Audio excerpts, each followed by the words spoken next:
Here with head coach Clint Mylymok. And coach, what a few games you had to end out 2023 on a huge note with a 3-game sweep, and then start 2024 with a 2-game sweep of Maine. Your thoughts so far of this team in the last 6 games? Just hard to play against. I mean, that's something we strive for every year, and it's not always easy, and it's hard to get it.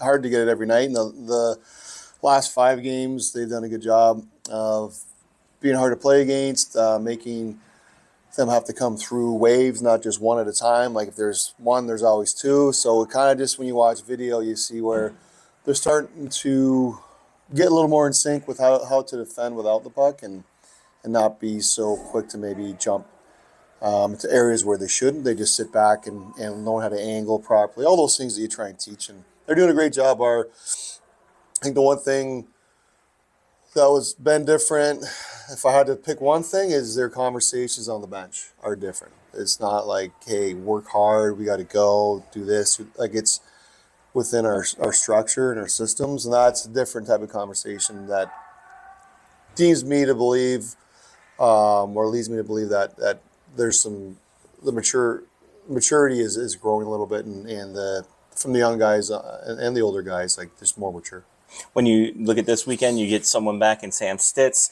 Played pretty well, got himself a goal and assist on the weekend. How did you like him in his first games back? Play the hell out of him. That's how much I liked him. Yeah. I mean, he's a difference maker, and if there's one guy that can step in after being out that long and be prepared, it's him. Like I've for the 6 years I've been here, we've had some really good kids that really prepare well, and with a lot of them, and I think I'd have to put him near the top, if not the top, because he's just everything he does is there's a purpose. Before practice, during practice, after practice, how he cools down, how he stretches. Like he's a real Division I athlete for sure.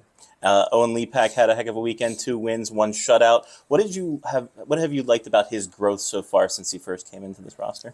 I think same thing, just maturity off the ice. Kids come in, young kids come in, and it's junior hockey, and it's a bit different. There's a little more expected in terms of what we do off the ice, which is different than being a student and playing youth hockey.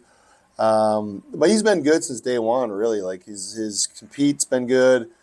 I think he's just watching his confidence grow, to be honest. Like he works on his game. He's very serious about his craft, and he competes like he does. You see him,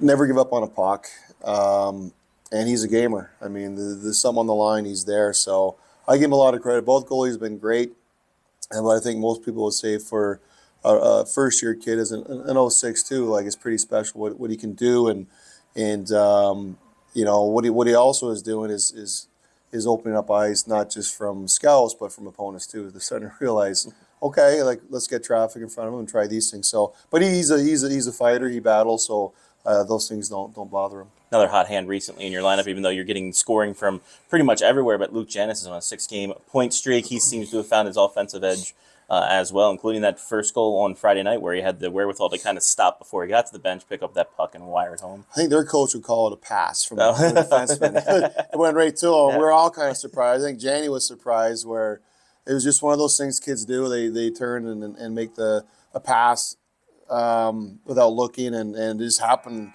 He was going off for a change. It just happened to get his attention, and he took full advantage. It was a great shot. The goalie did come out and challenge, but he's got a heavy shot and a very nice release, and he's been really good. Like you said, but in practice, it starts practice. I told him before the Johnstown series, so you're heavier on your stick. You look like there's a little more ownership on your part to make sure you can be a difference maker, and it takes time. This league's tough. Kids come here from different leagues, and also some guys leave home for the first time. It's not easy just to go, hey, we need you to score goals. It's like sometimes it takes a bit of time. But he looks more comfortable off the ice, more comfortable with himself as a player, and it shows in how he's practicing and how he's producing. There's no doubt. He's another guy he's a Division I athlete. He really is. Now you go into this weekend against a team that we haven't seen this year, amazingly enough, in Northeast. For as a coach to prepare for it, not being able to see him like head to head so far, how much can you take from video, and how much is it going to be adjusting on the fly? There's always that component. We always pre-scout and do video and watch their games and see their tendencies. is probably the same as watching our team. Like, not a lot of changes over the years. We know that they're fast. We know that they can score in a hurry, and you have to, like most teams in our division, we're the highest scoring division for a reason, because they're skill. So you have to be careful no matter who you play. It seems in our division every night that they like to run and gun and get up ice. So be careful.